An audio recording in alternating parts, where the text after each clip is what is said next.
Every year, thousands of Indian parents ask the same question. Should my child study abroad or stay in India? With tuition fees skyrocketing and global job markets shifting, the decision isn't as simple as it used to be. Hey guys, hello and welcome back to my channel.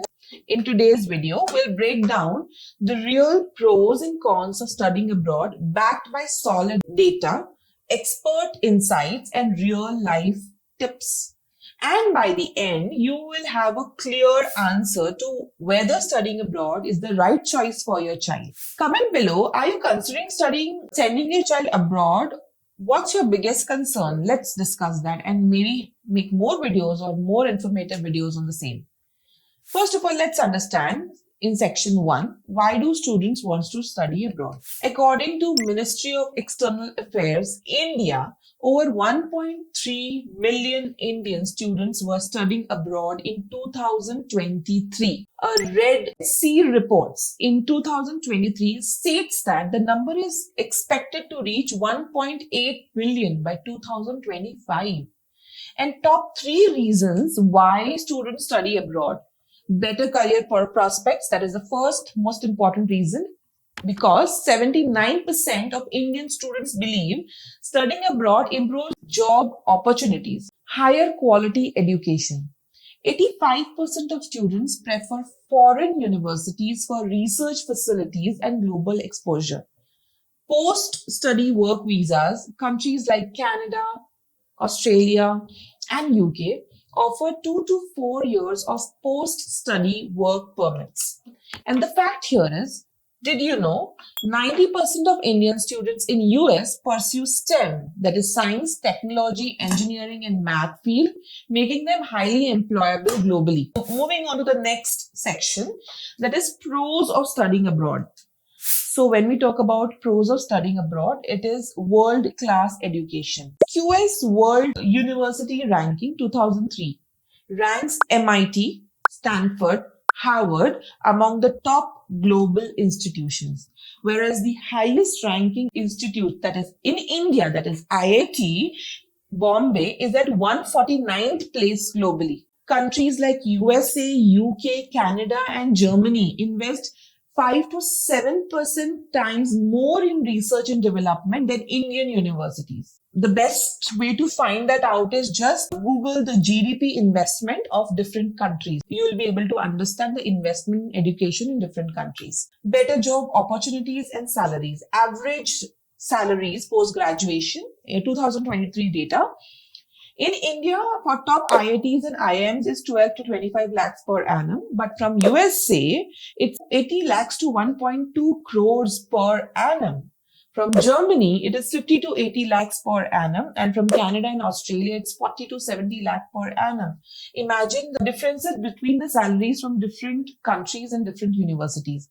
Indian graduates in US earn 3 times more than their counterparts in India. The next pro is international exposure and networking. Studying in a global environment helps students build international networks, which can lead to higher paying job offers. Top recruiters for international students, Google, Amazon, Microsoft, Deloitte, and Goldman. These are the top recruiters. When we talk about the next pro, that is work and immigration benefits, countries like Canada and Australia have PR pathways for students. In fact, 60% of Indian students in Canada apply for permanent residency after graduation. The pro of 5, that is personality development and independence.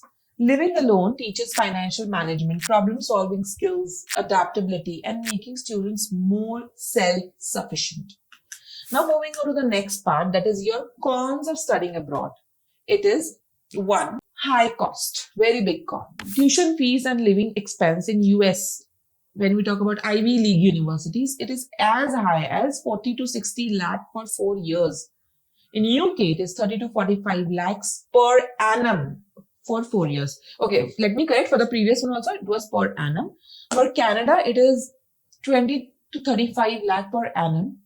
And Australia, it is to 20 to 40 lakhs per annum. Germany, if it's a public university, then it will be 5 to 10 lakh because tuition fees is free in Germany.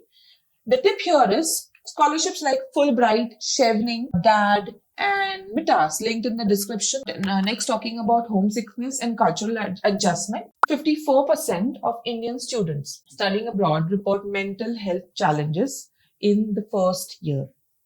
And the tip here is join Indian Student Association abroad for support. Third is visa and immigration uncertainty. H-1B visa approvals in US dropped from 72% in 2015 to 60% in 2023. Countries keep changing work visa rules affecting job security. Con 4 is difficulty in returning to India. Many students find it hard to adapt back to Indian job market after foreign education. If planning to return, study in countries with global degree recognition like UK, US, and Canada. And moving on to section number 4 now. What is the final verdict? Is studying abroad worth it? Let's summarize. Who should study abroad? If your child aims for global careers in high salaries, if they are interested in STEM, finance, research-based field, if you can manage finances or get scholarships. Who should stay in India? If they want to prepare for Indian exams like JEE, NEET, CA. If they plan to work in Indian companies and government sectors, if the financial burden is too high for you. The fact here is 90% of students who planned their study abroad journey 2 years in advance had better admission results and scholarship opportunities. Now let me know in the comment, do you think study abroad is worth it? Let's discuss.